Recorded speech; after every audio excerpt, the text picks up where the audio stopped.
Kupanda kwa bei ya mafuta. Wananchi wazidi kulia na gharama za maisha.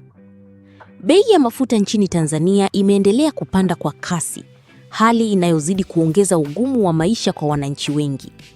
Kupanda huku kwa bei kunagusa moja kwa moja sekta ya usafiri, biashara, pamoja na bidhaa muhimu zinazotumiwa kila siku. Kwa mujibu wa taarifa mpya za EWURA za mwezi Mei 2026, bei za mafuta zimeongezeka ukilinganisha na mwezi Aprili 2026, hasa katika jiji la Dar es Salaam.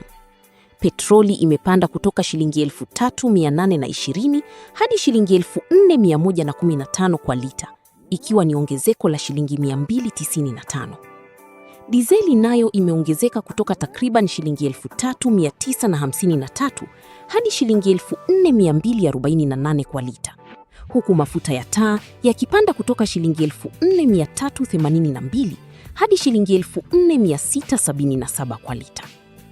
Wataalamu wa uchumi wanaeleza kuwa sababu kuu za kupanda kwa bei hiyo ni ongezeko la bei ya mafuta katika soko la dunia, changamoto za usafirishaji wa mafuta, pamoja na hali ya kisiasa katika baadhi ya nchi zinazozalisha mafuta.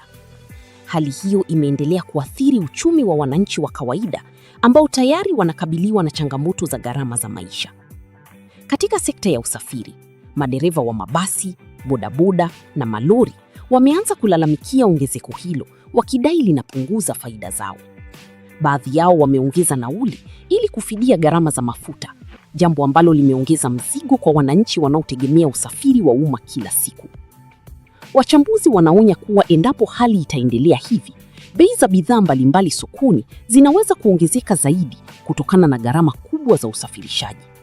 Serikali na mamlaka husika zinaendelea kutafuta njia za kupunguza athari za ongezeko hilo kwa wananchi. Je, unaona suluhisho la kudumu kuhusu kupanda kwa bei hiyo ni lipi? Nutaomba utuandikie kwenye comment. Pia usisahau kufollow account hii, kulike na kushare kwa marafiki.